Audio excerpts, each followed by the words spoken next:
One of the more concerning things about modern society that I don't think enough people talk about is the fact that, like, we don't really talk about kids like they're the future anymore. Have you noticed that? Like, when I was young, there was so much concern over the kids. We got to protect the kids. The kids are the future. And now we're just like, I don't know. I feel like we don't even think about the kids anymore because we're so focused on AI being the future that we look at human children and we're like, boring. Get a Neuralink, kid, and then we'll worry about you. It's really bad. And I think this happens for one of two reasons. One, first, that the fact that, like, we're so focused on AI that, like, kids are like, just whatever. What are they really going to do for us? And the second is that, like, we don't even know what to tell them. Like, are we in a position to advise them on what the future is going to look like? We don't know what literally 3 days from now is going to look like. And we're going to go to a child and be like, hey, when you're 50, things are going to be like, we can't even think that far because we all know that it's probably not going to be good. So that's fun. A kid born today will never be smarter than AI. Ever. And a kid born today, by the time that kid, like, kind of understands the way the world works, will just always be used to an incredibly fast rate of things improving and discovering new science. They will never know any other world. It will seem totally natural. It will seem unthinkable and Stone Age-like that we used to use computers or phones or any kind of technology that was not way smarter than we were.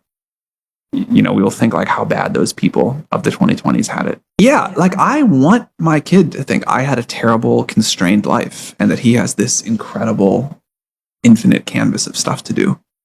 That is like the way of the world.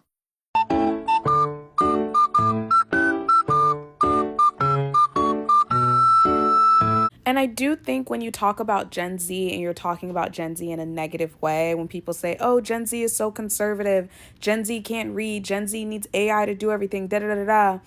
I need you guys to preface that with young Gen Z. Young Gen Z has no social skills. Young Gen Z needs AI for everything. Young Gen Z can't read. Young Gen Z. Because I am 27 years old. 27, I went through my whole education from kindergarten to my college degree without AI. I didn't need it. Guess what? I know how to socialize because my childhood, my development years were not spent in a pandemic.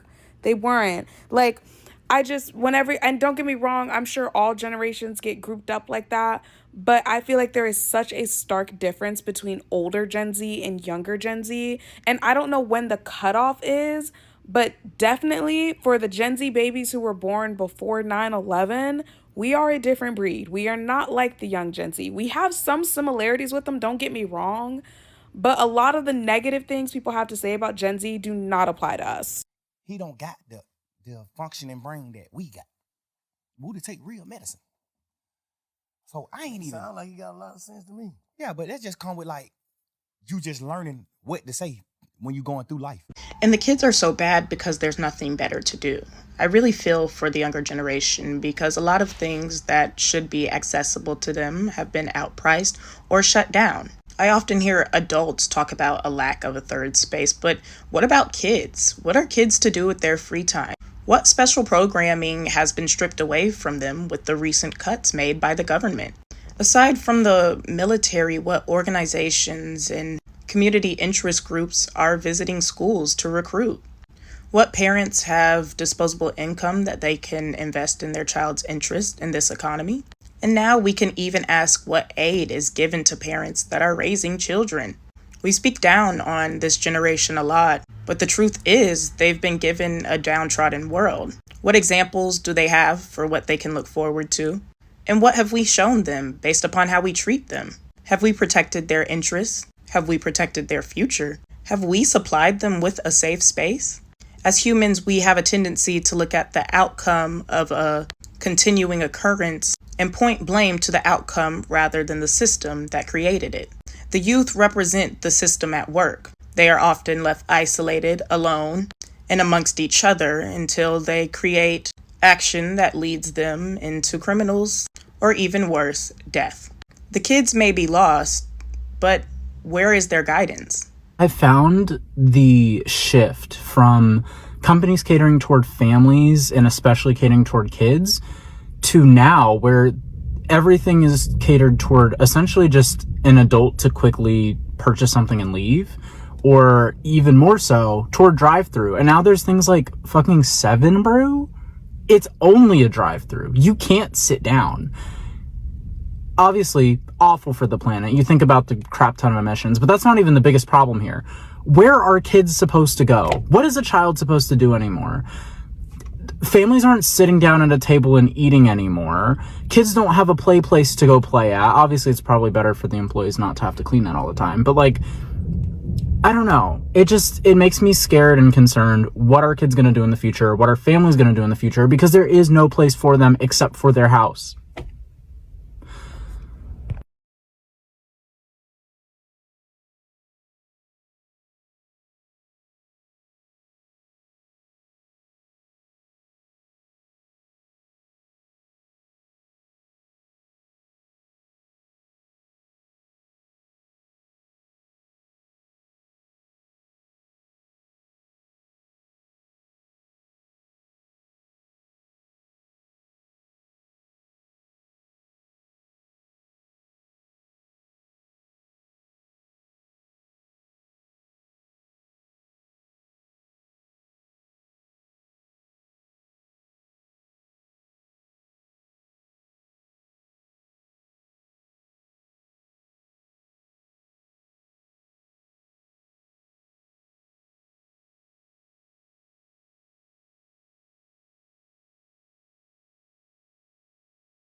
A lot of these kids end up becoming bad because you don't allow any other adult to have authority over them. If you know that it takes a village to raise a child, you have to allow the village to help raise the child. A lot of people want people to have supervision over their kids to watch them, but not allow them to have any real authority or any say-so in disciplining a child. And that's why a lot of these kids end up bad, because you cannot check these kids. Because anytime you try to tell somebody a better way to parent or something that will be kind of helpful, it's, oh, I don't want to hear nothing. That's my child. Don't tell me how to raise my child. Y'all take so much pride. But at the same time, it's like when they end up becoming very deviant adults who don't know how to listen to authority, you're always confused as to where you went wrong. And you went wrong because you don't allow people in the community to check your children. And then you don't even want to discipline your own kids. So not allowing for anyone to discipline your child, they're never going to understand how to receive instruction and how to properly navigate through life. Especially if you're a single parent. If you're missing a maternal figure or a paternal figure for your child, you need more help. Like if you are a woman and you have a son, at some point, they're not going to respect what you're saying because you have a 6-foot grown man or a 6-foot 17-year-old and you are just a woman. At some point, you are not going to be a threat to him and he might not have a healthy fear of you. And I think that's where people go wrong because you don't allow people to check your kids when they're small, and then when they're big and they're, you know what I'm saying, irreproachable, then you're confused as to why they are so bad and where you went wrong. And it's like you have to allow people to help raise your child. You can't be mad at feedback. Like so many people have the mentality of, I don't want to hear nothing unless I ask for it. And it's like, especially if you have elders around, they know they're trying to help you, but people take too much pride and they're too prideful to just receive instruction and receive help from the community. It's going to sound controversial to some of you, but there's no such thing as a bad child. There's no category in biology or human development called bad children. I want you to know the term bad children is just how adults survive their own exhaustion. Call a kid bad, you don't have to face your limits. Call a kid bad, you get quiet. Not any growth though, that just quiet. That's all you get out of it, because you weren't even a bad child, but you were too alive for somebody to hold you. They called you bad because you asked twice. That was all it took. And every child in human history has done that. Every child in human history has done that because you cried too long, because your feelings didn't fit their schedule. Calling you bad, let them come home late and call it discipline. That's all it was about. Let them close the door and call it peace. Let them silence you and call it parenting. But if they really wanted you to stop lying, if they really wanted to raise you, they would have asked you what truth you were scared to tell. If they wanted the room clean, they would have wondered what storm you were living through inside it. If they wanted you to stop breaking things, they would have looked at what was already broken inside you. That's what it would have been about. If they wanted you to stop yelling, they would have learned to listen before the scream even arrived. But bad rolls off the tongue too easy for them. Too easy for them. Bad gives them distance from the mirror they themselves constructed. It turns a teaching moment into a lifetime of shame. You weren't learning rebellion. You were learning the cost of emotion. That was true. You were learning that. You didn't want to win, but you did want to be witnessed. They thought they were raising respect. I want you to understand, they thought they were raising an abstraction. They never considered they were raising a person. They ended up raising self-erasure though. That's what they did. So you were never a bad child, but you were a human one. And no one knew how to love you through it. So tonight you can actually let the house stay a little messy. You can actually do that. You don't have to be as vigilant just one time. You can let the voice you have get loud. You can let it get loud. You can let the child in you stop apologizing for existing because you were never bad, but you were becoming in a place that couldn't hold. The time is now, and children are not the goddamn future. You are the future. Children have never been the fucking future. You the future. The child is only carried on the parents' future. You see what I'm saying? So now what happens is they train you in this country to focus on the child. But meanwhile, you ain't getting shit in your head. So as a result, the child comes up, you see what I'm saying? And basically, it's repetitious and it's a damn cycle. You see? And so he comes up, and he's an asshole too. Or she's an asshole too. But it's you. So the first thing somebody do in a conscious meeting, you gonna start talking about some damn children. That's 18 fucking years away before that motherfucker even begin to do some shit. Or 12 years away. As a matter of fact, the conscious realm don't even get to a child till he get 12 years old. To a certain levels of certain glands don't even open up in the body. That's why the Bible talk about the 12-year-old thing. But the key is you the one. Because the knowledge was not given to your child, it was given to you.